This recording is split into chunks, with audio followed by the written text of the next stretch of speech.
Hey friends, just a hello and not very specific update. It's Sunday, May the 19th. I mean, not May, July 19th. Right in the middle of my month, July, the month of my birthday. So I kind of celebrate mentally all month my birthday. A lot of other folks I know are having birthdays this month, so happy birthday, everyone. Main news I want to share is tonight I'm supposed to be going to see the Aristocrats, and that comprises of three excellent musicians. The main way I know of them is through their work with Steven Wilson, whose records are sitting fairly close to grab, some of them anyway.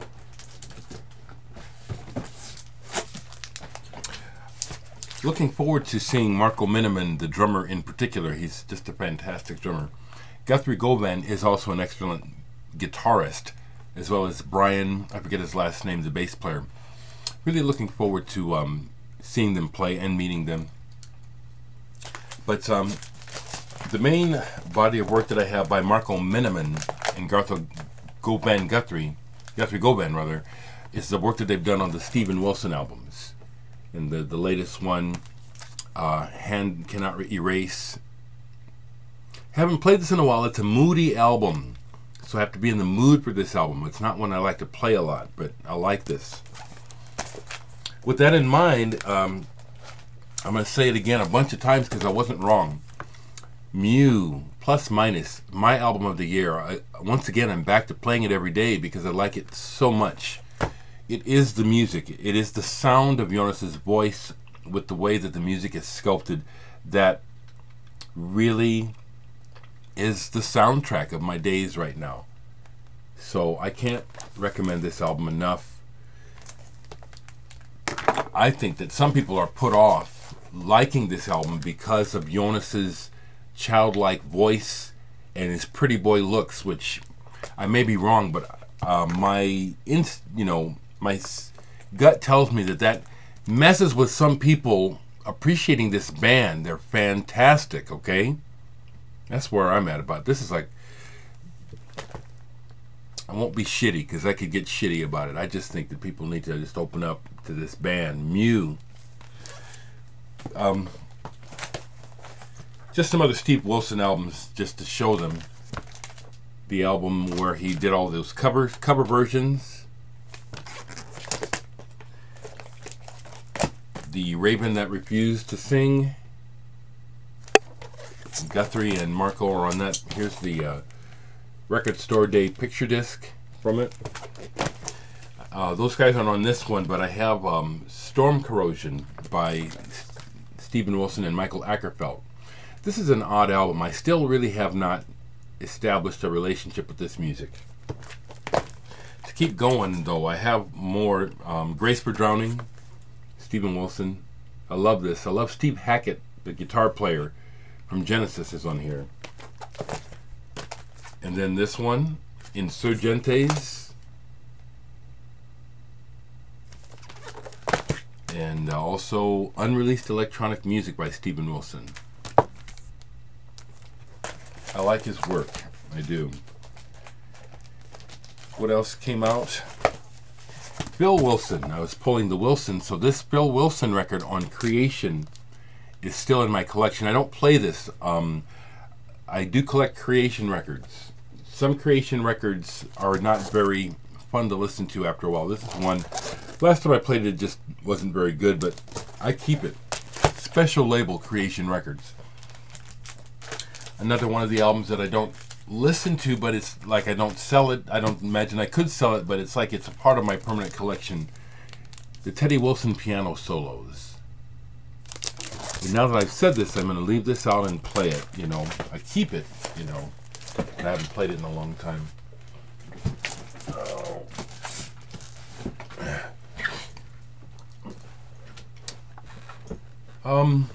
Not really feeling like going deep into any thoughts today. Just a check-in and a hello. Primarily focused on music right now.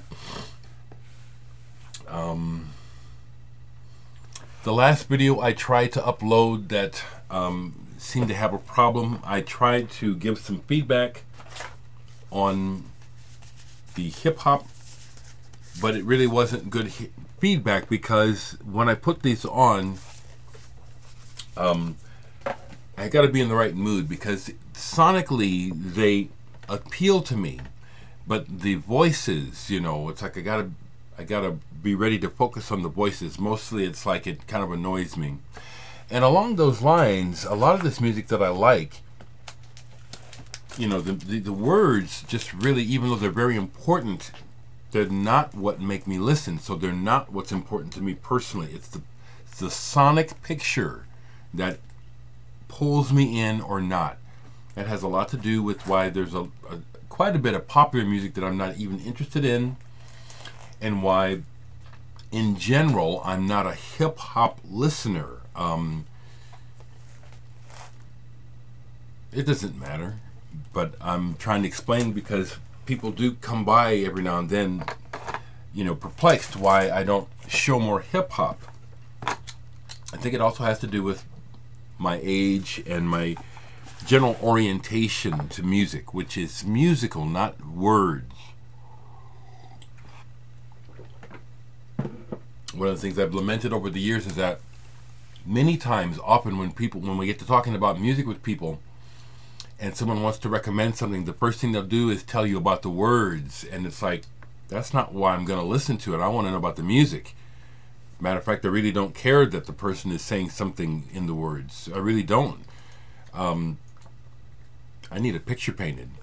I think that's partially why I'm not all that interested in new stuff, like, for example, Courtney Barnett.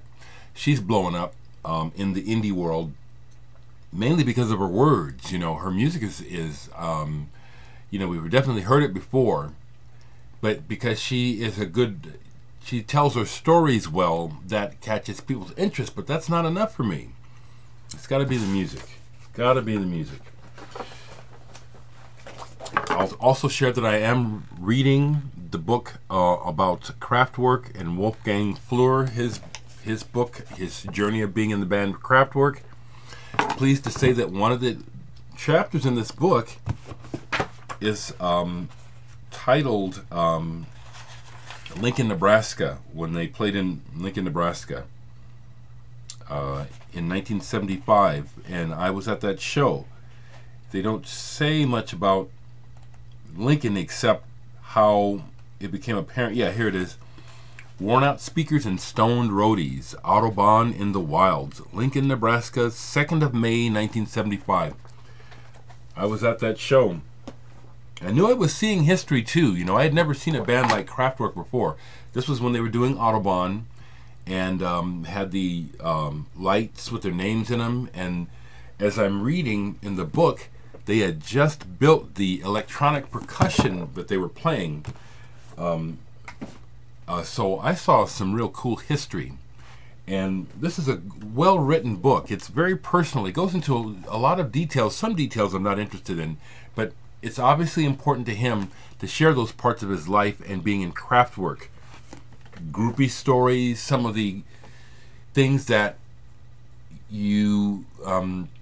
that I imagined happened in the early days of groupiedom happened to him, happened to Kraftwerk. It's a good book. Before I go, I'll look down here and see what's still sitting out of music that I'm listening to. Ronald Shannon Jackson, Decode Yourself. Great drummer who's passed away already. This was made in 1985. This album is extraordinary. The title track, for the most part of the song, Ronald Shannon Jackson just plays one beat, one hit on the snare, and then one hit on the snare, on the bass drum. But because of how he hits it, it gives that song such a funk. I challenge drummers to do what he does, with one hit on the snare and one hit on the bass drum, to make the funk that he does in this song. It's amazing. Daedalus, Italian fusion band, very much in the vein of Mahavishnu Orchestra. Wild album, fantastic. This is a reissue. Originals of this are very collectible. Daedalus, fantastic. Another fantastic album and musician who is gone. George Duke, The Aura Will Prevail. Yeah, both sides of this last night, and then a couple tracks got played a couple times. The synthesizer tone, as Chris Cole will tell you, is so warm and human. He had a very distinct style on this synthesizer. Love George Duke. Miles Davis, Amandla, 1989. Miles Davis, being part of the musical industry, he had to deal with the demands of the industry. So this album is a go-go album. This album has the go-go rhythms on it. It's the industry trying to get Miles to chase the latest trends.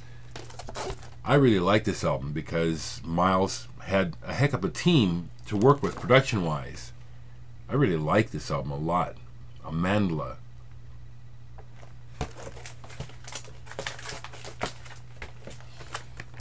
Played this last night. In particular, I was playing Chaps, Flyover. I'm about to, I'm going to be doing this concert with Carol Rogers, who was in Sergio Mendes' Brazil 77. And we're rehearsing and we're adapting some of my songs for vocals. So some tracks from here are going to be vocalized by Carol Rogers. She's amazing. I'm really stoked to be working with her. And this is a good album. Spyro Gyra, Old Boot Wine. This is a reissue. Barbara Gaskin, who first came to my attention through the Canterbury School of Music, singing with National Health and Dave Stewart. She was in this band long before that. Kind of a folk rock psychedelic album. This is really excellent. And this is one where the words catch my interest. You know, words are very important, but again, how they're used may or may not catch my interest. And the words on this one did catch my interest. Great album.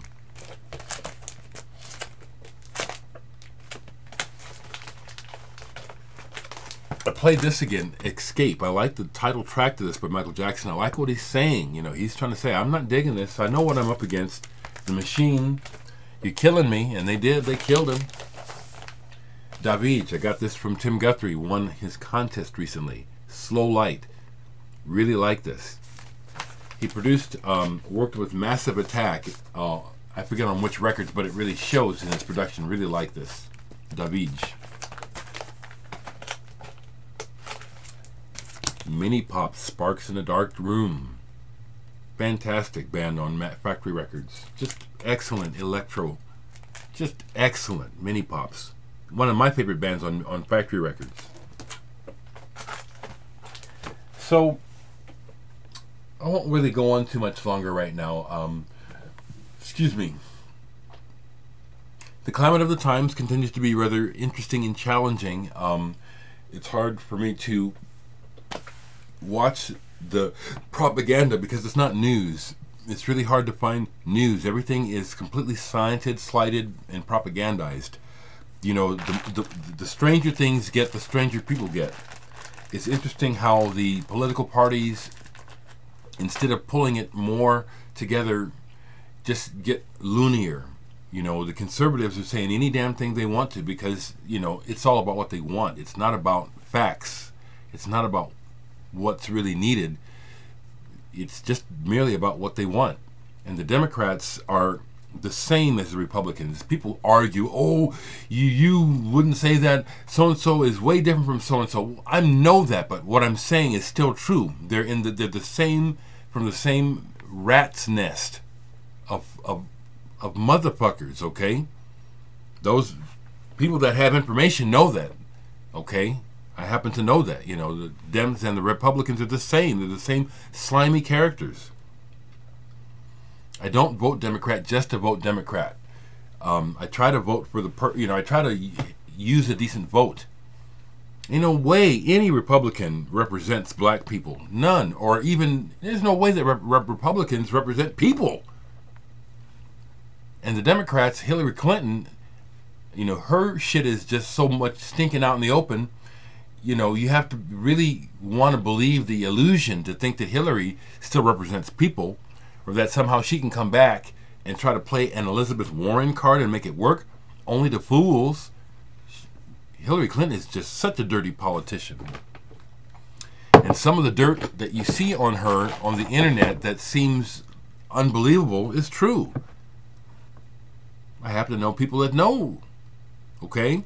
I'll go that far. Some things I don't want to say because it's like shit. You know, you don't want to step in something and have some people coming after you, because that's what happens with rich and powerful. You know, you cross a line and cross them, they come and get your ass. They don't give a shit about what's right. Evil people, evil. So that's all I got to say about, you know, the social situation. You know, where it's heavy on the menu because of the looming election. You know, and Bernie Sanders is saying what is needed. He's not a socialist. Listen to that propaganda. How sad it is that the selfish conservatives who want everything for themselves want to manipulate and twist language and call a politician who actually wants to represent the people, calling him a socialist. Like it's a bad thing in the first place. He's not a socialist, you know. Wanting the government to work for everybody is just makes sense. You know what? I get going. The coffee and then the thoughts. I talk about this stuff on Facebook quite a bit. It's been going pretty well. It's real obvious to me who my friends are, who I'm going to hang on to, have thinking problems. I keep seeing particular friends of mine who are conservative and actually try to defend the 1%. And I look at the way they write and the things they say, and I see this person has not thinking well. This isn't even really completely making sense. It's like somehow the picture that they want is being propagated by these politicians, so they want to believe it, and so they just go by the nose and just get led. But I'm just noticing that clearer and clearer. The more I talk and more boldly express my concerns, the people that come back trying to defend the way things are just really show me, you know, some real lack of intelligence, lack of information,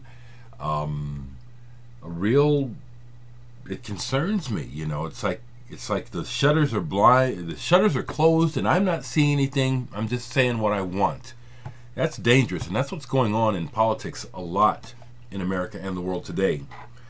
And I just call it out when I see it, when I feel like it. I think that that's one of the few things I can do as a citizen, is just say, these fuckers are lying. You're lying. You know, this is wrong. You know, 1%ers can still make profits. They don't have to be so greedy. Everything is so greedy and corrupt. It's just, you know, we got to keep talking about this. Something's got to give.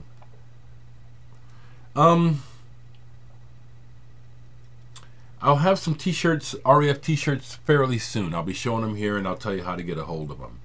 Other than that, I still have records for sale.